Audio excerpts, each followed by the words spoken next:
एक शाम प्राची टीवी पर सीरियल देख रही होती है, तभी उसकी सास वहाँ आती है। अरे सीरियल में तो ऐसे मग्न है जैसे आज रात का खाना पड़ोसी आकर बनाएंगे। मुझे पता ही नहीं था आपने अपने बेटे की शादी पड़ोस में भी की हुई है। हैं? मतलब? मतलब इस घर में सारा काम बहू ही करती है, आप तो सिर्फ खर्राटे मारती हैं। अच्छा जी, फिलहाल तो तुम आराम फरमा रही हो, चलो जाओ, ये मेरे टीवी देखने का समय है। इसलिए मुझे भगाया जा रहा है।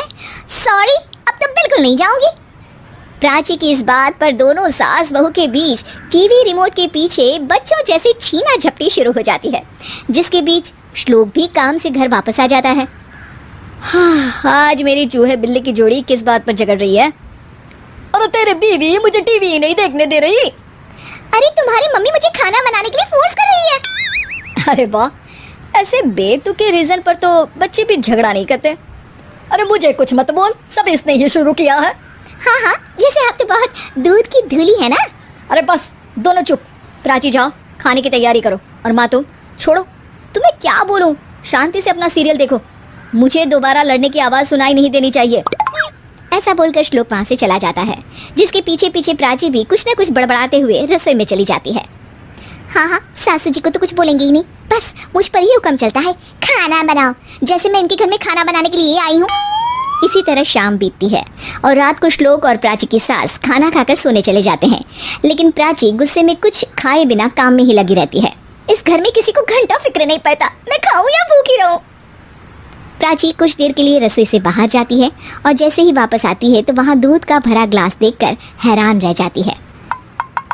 फिक्र पूरी है, बस दिखाना नहीं है। प्राची दूध पीकर सोने चली जाती है और अगली सुबह एक बार फिर सास बहू का कार्टून नेटवर्क स्टार्ट हो जाता है। ये तुमने ही किया है। अरे अजीब जबरदस्ती है, मैं बोल रही हूँ मैंने कुछ नहीं किया। दोनों ने मिलकर पूरे घर को पागल खाना बनाया हुआ है। यहाँ कोई नॉर्मल इंसान तो रह ही नहीं सकता, इसीलिए अब पड़ोसी क्या रिश्तेदार भी घर आने से कतराते हैं। और सुन बेटे, तू भी चंगा, तेरी माँ भी चंगी, तेरी बीवी भी चंगी, रिश्तेदार। हाँ जी, आपको नहीं पता क्या, गंगाधर ही शक्तिमान है, रिश्तेदार ही। हाँ, बस समझ गया। कभी जानवरों जैसे लड़ेंगी तो कभी जुगलबंदी करेंगी। भाई मैं आप दोनों के बीच में नहीं फंसना चाहता। सास बहू की इस मनमौजी जोड़ी से परेशान होकर श्लोक अपना सिर खुजलाता वहाँ से चला जाता है। चलो अब मैं भी कीर्तन में जा रही हूँ। इस पर जैसे ही सास कमरे में अपना पर्स लेने जाती है तो वहाँ नाश्ते की प्लेट रखी देख मुस्कुराने लगती है और नाश्ता करके घर से बाहर निकलते हुए कुछ पैसे टेबल पर रख जाती है, जिसके कुछ देर बाद सिलेंडर वाला घर आता है। ओ मोरी मैया, मैं सिलेंडर के बारे में तो बिल्कुल भूल ही गई थी। घर खर्च के सारे पैसे भी मम्मी के पास है और श्लोक से बोला तो उल्टा 4 बात सुनाएंगे।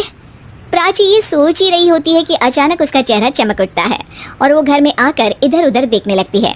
तभी उसकी नज़र टेबल पर रखे पैसों पर पड़ती है, जिन्हें वो सिलेंडर वाले को दे देती है। ये सब श्लोक देख लेता है। अच्छा बेटे, इतना बड़ा घोटाला, सबके सामने मैं तेरी दुश्मन और पीठ पीछे तेरी मेरी यारी। इस पर श्लोक एक प्लान बनाता है और शाम को सब एक साथ बैठे होने पर बोलने लगता है। माँ, तुम दोनों की बहुत लड़ाई होती है, इसलिए मैं सोच रहा हूँ कि प्राची को उसके घर छोड़ाऊं, इससे वो भी खुश रहेगी और तुम भी।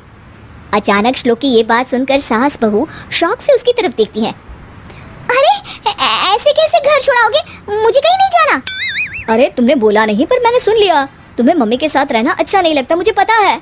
अरे वो अरे, जब बहू खुद कुछ काम बोले तो वो तुझे सुनता नहीं, और अब जो इसने बोला ही नहीं वो तू समझ गया। जब उसे नहीं जाना तो फिर जबरदस्ती क्यों कर रहा है?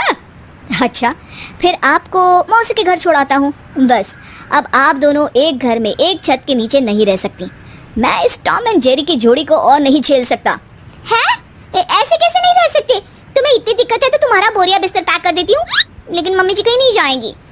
बिल्कुल यही सुनना था मुझे। अगर दोनों में इतना ही प्यार है फिर हर वक्त ये लड़ाई का नाटक क्यों करती हो?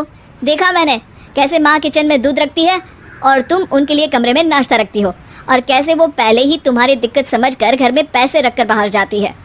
अरे भाई, इतना ड्रामा तो डेली सोप में भी नहीं होता जितना तुम दोनों ने इस घर में फैलाया हुआ है। तू हमें टॉम एंड जेरी बोलता है ना, तो याद कर वो दोनों भी एक दूसरे को बाहर वालों की बुरी नजर से बचाने के लिए हमेशा सबके सामने लड़ते थे, लेकिन अकेले में दिक्कत के समय मदद भी तो करते थे। बस हमारा रिश्ता भी कुछ ऐसा ही है। और वैसे भी अगर सास बहू में तू मैं नहीं होती तो दुनिया वालों को कहानियाँ कैसे मिलेंगी?